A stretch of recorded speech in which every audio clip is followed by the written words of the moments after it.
What comes to mind when you hear the name Nintendo? For millions, it's a sound, a feeling, a rush of memories. It might be the iconic cha-ching of a coin from Super Mario Bros., a sound that has echoed through living rooms for decades. Or maybe it could be the triumphant fanfare from The Legend of Zelda after discovering a hidden secret. This name carries with it a weight of history, innovation, and pure, unadulterated fun. Nintendo has always stood apart, a reminder of simpler times spent with friends and family. They built their empire on bright colors and charming characters. They didn't just sell video games, they sold experiences. These moments are etched into the collective memory of generations. The story of Nintendo is more than just a corporate history. It's a tale of a small Japanese company that started with playing cards and grew into a global entertainment giant. It's about understanding the simple joy it brings to the player. Nintendo's journey is a masterclass in resilience and a powerful example of how a focus on fun can create a legacy for the ages. It's a story about how a plumber, an elf, and a yellow electric mouse changed the world forever. Think back to your first time playing a Nintendo game. Can you remember the room, the people you were with? Maybe it was a birthday party where a brand new Nintendo 64 was the main attraction, and everyone was clamoring for a turn at Mario Kart 64.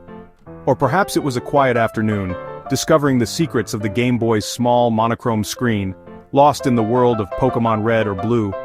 These weren't just electronic toys, they were cultural events. Nintendo consoles became the centerpiece of family gatherings, the reason for sleepovers, and the subject of endless playground debates. Which Pokemon was the best? Who was the fastest racer? Where was the secret warp whistle? Nintendo's genius was in creating a shared experience. They designed games that were just as fun to watch as they were to play. This turned a solitary hobby into a social spectacle. Parents who had never touched a controller before found themselves cheering on their kids, and sometimes even picking up a controller themselves to join in on a game of Wii Sports Bowling. Friends would gather not just to compete, but to cooperate, working together to defeat Ganon or Bowser. These games built bridges between generations and friendships. They were a common ground, a universal language of fun that everyone could speak, regardless of their age or background. This reputation for fun and innovation was earned over many years of hard work and bold decisions. Nintendo never chased trends, they created them. When the video game industry crashed in the early 1980s, analysts declared it a passing fad. But Nintendo saw an opportunity. They entered the American market with the Nintendo Entertainment System, or NES, and a Trojan horse named Rob the Robot, convincing toy stores that they were selling something entirely new. They weren't just selling a console, they were selling a guarantee of quality, a promise that every game with the Nintendo seal of quality would be worth a player's time and money. That commitment to quality and a unique vision is the thread that runs through Nintendo's entire history. They introduced the world to directional pads, shoulder buttons, analog sticks, and motion controls. Each innovation was designed with one goal in mind: to create new ways to play. They weren't interested in simply making games look more realistic. They wanted to make them feel more immersive, more intuitive, and ultimately, more fun. This relentless pursuit of a better play experience is what separates Nintendo from its competitors and is the core reason why its legacy endures so strongly today, continuing to shape the world of entertainment. To truly understand Nintendo's place in our hearts, we must travel back in time. Not just to the 1980s, with its neon colors and big hair, but much further. Our journey begins in 1889, in the ancient city of Kyoto, Japan. It was here that a young entrepreneur named Fusajiro Yamauchi founded a small company called Nintendo Koppai. He wasn't making video games. He was crafting beautiful handmade playing cards called Hanafuda, or flower cards.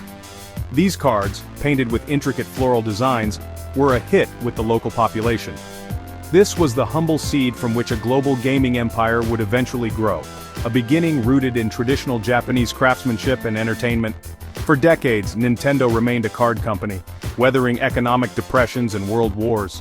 They experimented with other businesses, from taxi services to love hotels, searching for their next big hit. It was a period of trial and error, a search for an identity beyond the playing cards that had defined them for so long. The company's destiny would change forever with the arrival of a creative genius named Gunpei Yokoi and a young artist named Shigeru Miyamoto. Together, these visionaries would lead Nintendo away from its traditional roots and into the burgeoning world of electronic entertainment, a world they were about to turn upside down. This essay will chart that incredible transformation. We will follow Nintendo from the smoky parlors where Hanafuda cards were played, to the noisy arcades of the 1980s where Donkey Kong first challenged players to save the damsel in distress. We will witness the launch of the Famicom in Japan and its rebirth as the NES in America, a console that single-handedly revived the home video game market. We will relive the console wars of the 1990s, the mobile revolution sparked by the Game Boy, and the daring innovations of the Wii and the Nintendo Switch, which once again redefined what a video game console could be for everyone. This is the story of how a small card maker became the king of a digital kingdom. It is a chronicle filled with legendary characters, iconic games, and unforgettable moments that have brought joy to billions. It's a narrative of highs and lows, of fierce competition and brilliant creativity. It's the story of how Nintendo didn't just join the video game industry, they built it, shaped it, and continue to inspire it. So grab your controller, press start, and let's begin this incredible adventure into the history of Nintendo. The game is about to begin. In 1889 in Kyoto, Japan, craftsman Fusajiro Yamauchi started Nintendo Koppai. The name Nintendo is often translated as "leave luck to heaven." He produced handmade Hanafuda playing cards, beautifully illustrated cards featuring intricate designs. The craftsmanship was exceptional, and the cards quickly became popular throughout Japan. This focus on creating a high-quality, tangible product would become a core principle of the company. The company became the largest playing card manufacturer in Japan. This fundamental understanding of play was woven into Nintendo's DNA from its earliest days. The company was passed down through the Yamauchi family. They became the first company in Japan to successfully produce plastic-coated Western-style playing cards. This showed an early sign of Nintendo's ability to adapt and embrace popular culture. In 1949, Hiroshi Yamauchi took control of Nintendo. He knew the playing card business had limited growth. Nintendo's future depended on diversification. This kicked off a period of wild experimentation. Nintendo briefly entered the instant rice business and even love hotels. While unsuccessful, they demonstrated Yamauchi's drive to innovate. These failures taught Yamauchi about the risks of new markets. The experience forged a resilient corporate culture. The turning point came when Yamauchi noticed Gunpei Yokoi's extendable arm. He saw potential and ordered Yokoi to develop it. This shifted Nintendo toward toys and games where its destiny lay. Gunpei Yokoi's Ultra Hand was a massive success in 1966, selling over 1 million units and capturing the imagination of children. This success proved Nintendo's future was in novel toys, leading Hiroshi Yamauchi to move Yokoi to product development. This marked Nintendo's official journey into the toy industry, and eventually, video games. Yokoi's team created hits like the Ultra Machine and Love Tester, solidifying Nintendo's reputation as an innovative toy maker. They began exploring electronic games, distributing the Magnavox Odyssey in Japan in 1974. This led to the Color TV game series, Nintendo's first home video game products, a significant milestone. During this time, Shigeru Miyamoto was hired, and his creative talent would soon be applied to game design itself. In the late 1970s, video game arcades swept across Japan and the United States. Hiroshi Yamauchi saw this as Nintendo's next step.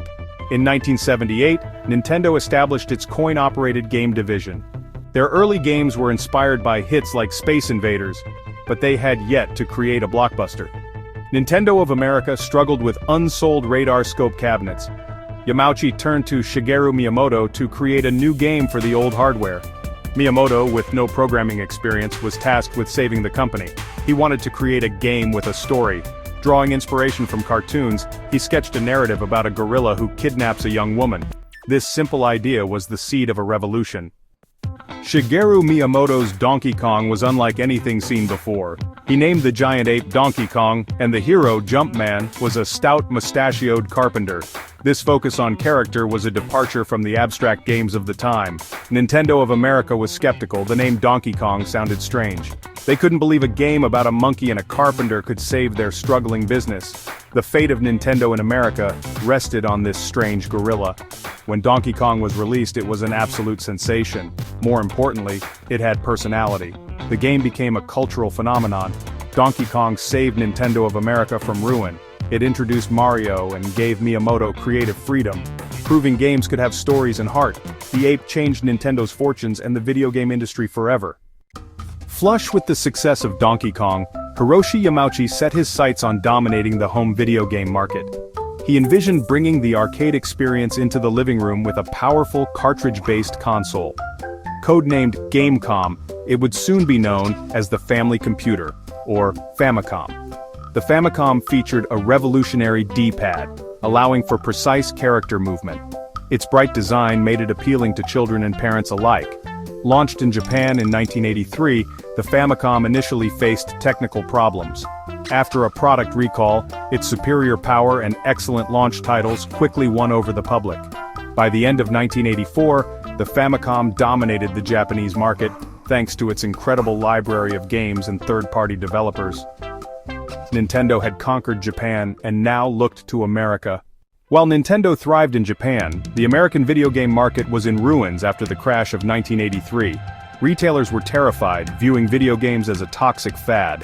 Nintendo of America, led by Minoru Arakawa, faced universal rejection when trying to introduce the Famicom. Arakawa rebranded it as the Nintendo Entertainment System, NES, a sleek gray console bundled with ROM. A limited test launch in New York City in 1985 was an all-or-nothing gamble. Word-of-mouth spread, fueled by the pack-in title Super Mario Bros. The New York test was a success, and the NES rolled out nationwide in 1986, reviving the American video game industry. Nintendo introduced the seal of quality, rebuilding trust and becoming the undisputed king. Nintendo needed a game to define the NES, and Super Mario Bros. Delivered. Shigeru Miyamoto transformed Mario from a Donkey Kong side character into the star of a sprawling, side-scrolling adventure. The first level taught players everything they needed to know, no instructions required. Super Mario Bros. Balanced accessibility with hidden secrets, making it irresistible for all ages. The game sold over 40 million copies, turning Mario into a global icon and the NES into a household staple. Its catchy music and joyful gameplay set a new standard for the industry. Sequels like Super Mario Bros. 3 pushed the NES to its limits, introducing new power-ups and world maps. Mario's Kingdom became the foundation of Nintendo's empire, captivating generations and cementing the company's legacy. While Mario ran, Miyamoto dreamed of adventure. Thus, The Legend of Zelda was born. Players as Link explored a vast open Hyrule, forging their own path to rescue Princess Zelda from Ganon. Zelda's battery-backed save system let players embark on epic quests at their own pace. The gold cartridge signaled a premium experience, and the game's open world redefined what video games could be. Zelda became a blockbuster, establishing the action-adventure genre and a new Nintendo icon. Its music, puzzles, and sense of discovery became legendary. Alongside Mario, Link embodied Nintendo's spirit of innovation and imagination. Gunpei Yokoi's Game Boy brought gaming on the go, using simple tech for maximum battery life and durability. It wasn't flashy, but it was affordable, portable, and perfect for travel. Bundled with Tetris, the Game Boy became a global sensation, appealing to all ages. Pokémon Red and Blue later turned it into a must-have for kids everywhere. Over 118 million units sold, proving that clever design beats raw power. The Game Boy created the portable gaming market and became a 90s icon. Yokoi's philosophy of fun-first innovation defined Nintendo's handheld legacy. After the 1983 crash, Nintendo enforced strict quality control on the NES. The official Nintendo seal of quality promised games would work and meet standards, restoring consumer trust. Nintendo limited third-party releases and censored content to maintain a family-friendly image. This approach curated a consistent, reliable library and made Nintendo the industry gatekeeper. The seal stabilized the market and set a precedent for platform holder control. Nintendo's careful management protected its brand and made video games a trusted household staple. Quality, fun, and trust became synonymous with the Nintendo name. By the 90s, Nintendo ruled with the NES, Game Boy, and SNES until Sega arrived with the Genesis and Sonic. Sega's edgy marketing targeted teens, painting Nintendo as childish and sparking the console wars. Genesis boasted blast processing and uncensored games, appealing to older players. Nintendo doubled down on quality, releasing SNES classics like Zelda, A Link to the Past, and Donkey Kong Country. The rivalry pushed both companies to innovate, creating a golden age for gamers. Nintendo learned to adapt, realizing its strengths could also be spun as weaknesses. The battle for the living room was fierce, but it prepared Nintendo for even bigger challenges ahead. Competition fueled creativity, shaping the future of gaming. As the 16-bit era ended, three-dimensional graphics were taking shape. Nintendo was developing its next console, the Nintendo 64. While competitors used CD-ROMs, Nintendo stuck with cartridges, prioritizing faster loading times and durability. A former partner, Sony, entered the console market after a deal with Nintendo fell through, creating the PlayStation. The PlayStation was a massive hit, winning over key third-party developers. The Nintendo 64 launched in 1996 and was a revolutionary machine. Nintendo's games were masterpieces like Super Mario 64 and The Legend of Zelda: Ocarina of Time. After the Nintendo 64 era, the video game landscape had fundamentally changed. Sony's PlayStation became the dominant market leader. Microsoft entered the ring with its Xbox console. Nintendo was now fighting a three-way war. Their response was the Nintendo GameCube. Released in 2001, the GameCube was a statement. It was a small purple cube with a handle on the back. The GameCube used proprietary mini-discs, isolating Nintendo from some third-party developers. The GameCube struggled to find its footing in the market. It sold just under 22 million units worldwide. It was a humbling period for the former king of gaming. Yet for those who owned a GameCube, it was a special time filled with incredible, exclusive games. The GameCube cultivated a loyal fanbase and produced a library of beloved classics. It was a period that forced Nintendo to re-evaluate its place in the industry. While Nintendo fought in the home console market, its handheld dominance remained. The Game Boy and Game Boy Color faced challengers like Sega's Game Gear and Atari's Lynx, all failures. Nintendo's formula, affordability, durability, battery life, and Pokémon, seemed invincible. In 2001, the Game Boy Advance, a powerful handheld, continued Nintendo's rule. But a formidable opponent was entering, Sony. In 2004, they announced the PlayStation Portable, or PSP. The PSP was a sleek, powerful device with a widescreen display. Challenging Nintendo's philosophy, it bet consumers wanted a multimedia powerhouse. Nintendo responded with the Nintendo DS. The DS featured two screens, one a touchscreen and a microphone. Analysts were skeptical, but Nintendo knew they were selling new ways to play. The DS launched with unique games like Nintendogs and Brain Age. The DS obliterated the PSP, becoming the best-selling handheld console of all time. Proving Nintendo's innovative spirit was its greatest weapon. After the GameCube era, Nintendo was at a crossroads. Unable to compete with Sony and Microsoft, they stopped fighting that war. Instead, they created their own market of untapped customers. The Nintendo DS was the first product of this new philosophy. With its dual screens and touchscreen, it was designed for new experiences. Games like Nintendogs appealed to a demographic that the video game industry had long ignored.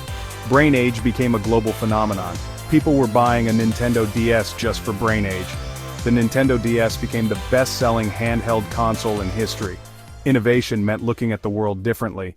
With the DS conquering the handheld world, Nintendo applied its Blue Ocean strategy to its next home console.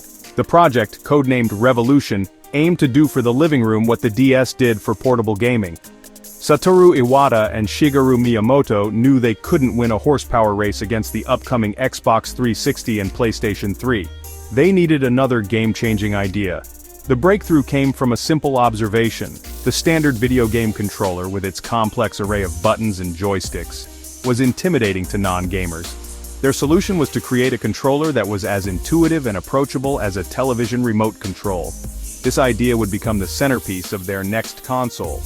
This new controller was the Wii Remote, or Wiimote. It was a simple, motion-sensitive wand that allowed players to control the game by simply moving their bodies. If you wanted to swing a tennis racket, you swung the controller. If you wanted to aim a bowling ball, you mimed the motion of bowling. This was a revolutionary leap in accessibility. It broke down the barrier between the player and the game. The console itself, now named the Wii, was small, quiet, and less powerful than its competitors, but that didn't matter. Its unique controller was the star of the show, promising a new way to play that anyone could understand in seconds. The Wii launched in 2006 with a killer app that perfectly demonstrated its potential, Wii Sports. Bundled with every console, This game collection featured simple, motion-controlled versions of tennis, bowling, baseball, golf, and boxing. It was an absolute masterstroke. Families who had never played video games together were now gathering in the living room for virtual bowling tournaments. It became a social phenomenon, a party starter, and the ultimate showcase for the console's appeal. Wii Sports became one of the best-selling video games of all time, and was single-handedly responsible for the Wii's explosive mainstream success. It was Nintendo's blue ocean strategy in its purest form. The Wii became a global sensation, flying off store shelves and dominating the sales charts for years. It outsold both the Xbox 360 and the PlayStation 3, a stunning victory for a console that was technically the weakest of the three. It brought video games to retirement homes, rehabilitation centers, and family gatherings around the world. While hardcore gamers sometimes criticized its lack of traditional games and graphical power, the Wii's impact was undeniable. It had redefined what a video game console could be and who it was for. Nintendo had not just reinvented fun, they had reinvented the gamer, proving that with the right idea, everyone wants to play. After the success of the Wii, Nintendo faced a challenge. What comes next? Their answer was the Wii U. The core concept was to bridge the gap between the TV and a handheld device with the Wii U gamepad. This allowed for asymmetric gameplay and off-TV play. On paper, the ideas were clever, however, the execution and marketing fell flat. The name was confusing and Nintendo failed to communicate the device's purpose. The Wii U struggled. This left it with a sparse library of games. The Wii U became Nintendo's worst-selling home console. Despite its failure, the Wii U was a crucial learning experience. It was a necessary bridge and a bold experiment. The Wii U forced Nintendo to rethink everything. By 2015, Nintendo was in trouble. The Wii U was a failure, and the company's mobile gaming competitor, the smartphone, was becoming more powerful every day. Many industry analysts predicted doom, suggesting that Nintendo should abandon its hardware business and become a software-only company like Sega. But Nintendo, true to its history, had one more radical idea up its sleeve. They took the best concepts from their past successes and failures, the portability of the Game Boy, the motion controls of the Wii, and the home and handheld dream of the Wii U, and combined them into a single, elegant device. It was a hybrid console they called the Nintendo Switch. The concept was brilliant in its simplicity. The Nintendo Switch was a small tablet with a high-definition screen, which could be docked to play games on a television like a traditional home console. But at any moment, you could lift it from the dock, and the game would seamlessly transition to the handheld screen. The small Joy-Con controllers could be attached to the sides for portable play, or detached for motion-controlled gaming or for two people to play anywhere. It was a machine that erased the line between home and handheld gaming. It wasn't a console you played on the go, it was a console that went with you. When the Nintendo Switch launched in March 2017, it was an immediate and resounding success. The marketing was crystal clear, showing young adults playing at home, on rooftops, and in parks, perfectly communicating the device's versatility. The launch was anchored by one of the most critically acclaimed video games of all time, The Legend of Zelda: Breath of the Wild. This masterpiece of open-world design was the ultimate showcase for the Switch's capabilities, a vast, epic adventure that you could start on your TV and continue on the bus. It was the perfect game for the perfect console at the perfect time. The Switch didn't just sell well, it saved Nintendo. It brought back the third-party developers who had abandoned the Wii U. It attracted both hardcore gamers and the casual audience Nintendo had captured with the Wii and DS. It became a cultural phenomenon, fueled by massive hits like Animal Crossing: New Horizons, which became a global source of comfort and connection during the unprecedented times of 2020. The Switch was the culmination of decades of innovation, risk-taking, and learning from mistakes. It was the ultimate reinvention of fun, a device that proved that Nintendo, even after its darkest moments, could always find a way to change the game once more. From a small Hanafuda card shop in Old Kyoto to a global entertainment titan, Nintendo's journey is a testament to the enduring power of play. For over a century, they've held fast to a single guiding principle: the unwavering pursuit of fun, crafting portals to other worlds. Nintendo has remained a bastion of pure, unadulterated imagination. They built their kingdom on plumbers, princesses, and pocket monsters, creating a vibrant universe. They taught us that a game's value is in the smile it puts on a player's face. This commitment to accessibility is the secret ingredient that makes Nintendo's magic so potent and universal. The history of Nintendo is a history of brilliant, often risky innovation. True innovation comes from having the most creative vision for how technology connects with the player on an emotional level. It is a legacy written in the collective joy of billions. Nintendo will be there, ready to hand us a controller and start a new game.